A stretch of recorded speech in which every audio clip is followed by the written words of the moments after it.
Have you ever felt something so strong, but never been able to explain what it was? That feeling that appears out of nowhere, without warning, as if it touches a spot inside you that no one else sees. But you feel it. And the strangest thing is that no matter how much you try to ignore it, distract your mind, occupy your time, it comes back. It always comes back. Perhaps it's a thought that insists on appearing in the silence, or a memory you didn't even want to revisit, but which emerges with a different intensity, almost as if something there is demanding attention. And you try to understand, try to name it, try to fit it into some logic, but you simply can't. It seems to escape any rational explanation. And let me tell you something important now. This is not weakness. This is not all in your head. There is something deeper happening inside you. Something that can no longer be ignored. Many people live for years feeling this way, carrying this silent emotional weight, without ever truly stopping to listen to what it's trying to say. Because we were taught to move on, to be strong, not to look inward for too long. But what nobody tells you is that some feelings won't go away until they are understood. And perhaps you are exactly at that point right now. Feeling it, but not understanding it. Realizing that something is out of alignment, something that hasn't been resolved, something that has remained open inside you. In real life, this manifests in very subtle ways. Sometimes it's a tightness in the chest for no apparent reason. Sometimes it's a longing that doesn't make sense, or even a connection you can't explain with someone. As if there's something beyond what was said, beyond what happened. And this is where something few people talk about comes in. Not everything you feel comes solely from the present moment. Some emotions are echoes. Echoes of experiences that haven't been fully processed. Echoes of bonds that have left their mark. Echoes of parts of yourself that are still trying to be seen, understood, healed. Practical spirituality begins precisely there. Not in what is distant from your reality, but in what you feel in your daily life, in what repeats itself, in what silently bothers you. Because what repeats itself demands attention. What persists has a message, and maybe, just maybe, that feeling you can't explain isn't a problem, but a sign. An inner calling for you to look deeper, to break free from autopilot, to begin to perceive what you've been avoiding feeling. Because when you start paying real attention, you realize that this didn't happen by chance, and it is precisely here that everything begins to change. And if this is happening to you right now, I need you to understand something that can completely change how you see all of this. It's not just you. It may seem like it is. It may seem like nobody around you understands, that nobody feels it with this intensity. But the truth is that many people carry exactly this same kind of feeling, only in silence. They go about their routines. They talk, they work, they smile. But inside there's something unresolved, something that still throbs, even if subtly. And do you know why this happens? Because not everyone has had the space, courage, or awareness to look inside and recognize what they are truly feeling. In real life, we learn to hide, to rationalize, to minimize. We learn to say it's over when in fact it's still there. We learn to move on without realizing that some parts of ourselves are stuck in the past, waiting to be seen. And this accumulates until it becomes exactly that feeling you can't explain. And when you begin to realize you're not alone in this, something inside you changes. Because it stops being an isolated burden and starts to become a human, emotional, even spiritual process. It's not weakness to feel deeply. It's not an exaggeration to notice things that others ignore. In fact, it can be a sign of sensitivity, of awareness, of someone who is ready to understand more about themselves. But there's an important detail here. Not everyone who feels it understands it. And that's precisely why this feeling keeps coming back, trying to be recognized in some way. And if you've made it this far and this is already making sense, do the following now. Comment below, I feel this, just to mark this moment. And if this type of content helps you understand yourself better, go ahead and like and subscribe. Because that's how you start training your mind to look more inward and less outward. Because when we start to really observe, we realize that this feeling isn't vague. It has form. Sometimes it comes as a tightness in the chest, subtle but constant, as if something is there trying to get your attention.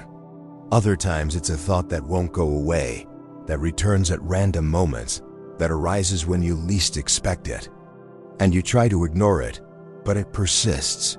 And there's also that strange feeling of something unfinished, as if there's a story that didn't end properly, a conversation that never happened, a feeling that got stuck halfway through. It's not clear, it's not easy to explain, but you feel it. And you feel it in a way that seems very real. And deep down, as you listen to this, a part of you is already recognizing it, already saying, "That's me." And the strangest thing is that it appears out of nowhere, without context, without warning, without a logical reason you can pinpoint. You can be having a normal day, doing something simple, distracted, and suddenly it comes. Like a silent wave that invades your emotions and completely changes your internal state. There's no clear explanation, no obvious trigger, but the feeling is real. And that makes it even more confusing, because your mind tries to understand, tries to organize, tries to find a cause, but it can't. And the more you try to control it, the more you realize that it doesn't work that way. It's almost as if there's something beyond what you can see. Something more subtle, deeper, moving inside you. Something that doesn't follow the logic of everyday life, but that still directly impacts how you feel, think, and react. And perhaps what bothers you most isn't the feeling itself, but the fact that you can't predict when it will return. Because it always does. At unexpected moments, in random situations, as if there were an invisible pattern that you haven't yet been able to perceive. And amidst all of this, the question that just won't go away remains. Why does this keep happening? Because when you start observing more attentively, something different begins to emerge. As if small pieces begin to fit together, even if not completely yet. Perhaps what you feel isn't as random as it seems. Perhaps there's an unresolved connection behind it, something that remained open, without closure, without understanding, without that final point that brings peace. And when a connection doesn't truly end, it doesn't simply disappear. It continues to exist subtly, like an emotional energy that remains active within you. Sometimes silent, sometimes intense, but always present on some level. It could also be a repressed feeling. Something you couldn't express at the right time. Something you kept inside, swallowed, tried to forget. But that wasn't truly processed. And unresolved feelings don't disappear with time. They just change form. They hide, but continue to influence how you feel today. In practical spirituality, we understand that everything that is experienced but not integrated continues to seek space to be recognized. It's as if your own consciousness is trying to show you something that has been left unresolved, something that needs to be seen more clearly, with more presence, and perhaps that's why it comes back. Not as a mistake, but as a sign. An internal movement trying to guide you towards something that hasn't yet been fully understood. Something that still carries meaning in your story. Now tell me honestly below. Do you feel this might be an unresolved connection or a bottled up feeling? Comment, "I haven't resolved this," or even, "This makes sense to me." I want to understand you. And when this touches your real life, there's almost always a face behind that feeling. Someone from the past who somehow still occupies a space within you. Even if time has passed, even if the routine has changed, even if you've tried to move on. Because there are people who don't just stay in your memory. They stay in the emotional energy of what was lived. Sometimes it's someone who simply disappeared. Without explanation, without closure, without answers. And this unresolved absence creates a void that's hard to name, because it wasn't just the person who left. It was also the chance to understand, to talk, to close things out, to let out everything that was trapped inside. And when that doesn't happen, the mind tries to move on, but the emotions keep returning to that point, as if still expecting something. In other cases, it wasn't exactly the disappearance that left the biggest mark. It was what was never said. Words swallowed, feelings repressed, truths kept hidden out of fear, insecurity, or pride. And what is not expressed does not disappear. Most of the time, it continues to live on inside, creating emotional echoes that appear at the most unlikely moments, as if the soul were still trying to finish a conversation that life interrupted. That's why certain memories come back with such force. Not necessarily because you want to relive them, but because there's a part of you that's still connected to that experience. And while this isn't consciously acknowledged, the feeling keeps repeating itself, asking for space, asking to be heard, asking for presence. And perhaps that's exactly when you begin to realize where all this really comes from. But here comes the part that changes everything, and maybe you've never looked at it from this angle before. Sometimes it's not about the person. It's about what they awakened in you. And when that starts to make sense, something inside you reorganizes itself, because it shifts the focus away from the external and brings everything inward, where it really matters. Perhaps that person wasn't so special for what they did, but for what they activated. Emotions that were dormant, parts of yourself you didn't even know existed, desires, fears, insecurities, even versions of yourself that only appeared in that connection. And when that breaks or remains unfinished, it's not just the absence of the person that hurts. It's the disconnection from everything you felt being awakened. Do you see how this changes the perspective? Because it's not just about missing someone. It's about missing who you were in that experience, how you felt, the intensity, the presence, that which seemed alive inside you. And when that disappears, it leaves a void that isn't easy to fill, precisely because it's not something external that can solve it. In practical spirituality, this is seen as a mirror. People enter our lives not only to stay, but to reveal wounds, patterns, emotional needs, and even hidden potentials. And when we don't understand this, the tendency is to try to find outside what in fact needs to be recognized within. And perhaps that's why this feeling keeps coming back. Not to hold you back in the past, but to show you something about yourself that hasn't been fully seen yet. And it is precisely here that the reflection begins to deepen. Because after realizing that perhaps this isn't just about the person, the question changes. Instead of asking why this happened to you, perhaps the most transformative question is, what is this trying to show you? Because some pains don't appear just to hurt. Some come to reveal parts of yourself that were hidden in the rush of daily life, emotions that you suppressed for too long, emotional needs that were never truly met. Perhaps this still affects you because it touched on something old. Perhaps it awakened a wound of rejection, of abandonment, of not feeling good enough, of not feeling chosen. And when an experience activates this inner place, it ceases to be just a memory and begins to function as an emotional mirror. It's not just about what happened outside. It's about what it made resonate inside. In real life, many people try to move on without looking at it. But emotional healing begins precisely when you stop running away and start observing more honestly. What exactly in this story is holding you back?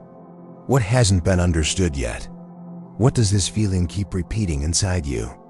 Sometimes the answer isn't in the other person, nor in the past itself, but in the part of yourself that still needs presence, awareness, and acceptance. Practical spirituality invites us to realize that nothing touches us so deeply without a reason. And when something continues to move you, it's because there's still a message there, waiting to be recognized. If this part spoke directly to your heart, comment here, "I need to look at this," or "This still moves me," because I want to know if you're also feeling this inner calling. And in the midst of all this, there's something that can bring you a different kind of relief. You don't need to understand everything right now. You don't need to have all the answers, nor solve every detail at once. But there's one thing that completely changes how you deal with it: feeling consciously. Because when you start to feel with presence, without running away, without judging yourself, without trying to erase what's inside you, something begins to organize itself from the inside out. To feel consciously is to stop abandoning yourself in the midst of what you feel. It's to perceive the emotion arriving, and instead of fighting against it, to choose to observe, to choose to listen to yourself, to choose not to be automatically distracted. And this is not weakness. This is emotional strength. It is inner maturity. It is the real beginning of an emotional healing process. In real life, most people feel, but don't dwell on it. They feel and run away. They feel and get distracted. They feel and rationalize. But when you start to consciously sustain what you feel, you begin to regain the control you seem to have lost. Because you stop reacting automatically and start responding with more clarity. And that changes everything. Because the feeling stops being something that dominates you and becomes something you observe. Something you begin to understand in your own time, without pressure, without demands. That's when practical spirituality stops being theory and starts to make sense in your daily life, in your emotions, in your choices. And the more you allow yourself to feel consciously, the more you realize that what once seemed confusing begins, little by little, to reveal a new level of understanding. And perhaps, at this point in the video, you're already noticing something different within yourself. It's no longer just about that confusing feeling. It's as if now it has a little more space, a little more meaning. And this happens because, when you begin to observe yourself more consciously, you stop being a hostage to what you feel and begin to become someone who understands their own process. That not everyone gets this far. Most people stop at the discomfort, run away when they start to feel things more deeply, get distracted before facing what's really behind it. But you stayed. And that already says a lot about your level of awareness, about your current moment, about how ready you are to truly look inside. So, if you've made it to the end, do this for yourself. Comment below, "I feel this," or even "I understand," because this simple act is already a way of acknowledging what you've experienced so far. And if this content helped you see something you could never explain before, leave a like now, because that helps this type of message reach more people who are also going through this in silence. And if you want to continue this process of emotional healing, self-knowledge, and practical spirituality, subscribe to the channel. Because here, we don't just talk about feeling. We talk about understanding, integrating, and transforming. And you can be sure, what you've begun to perceive today will show you much more.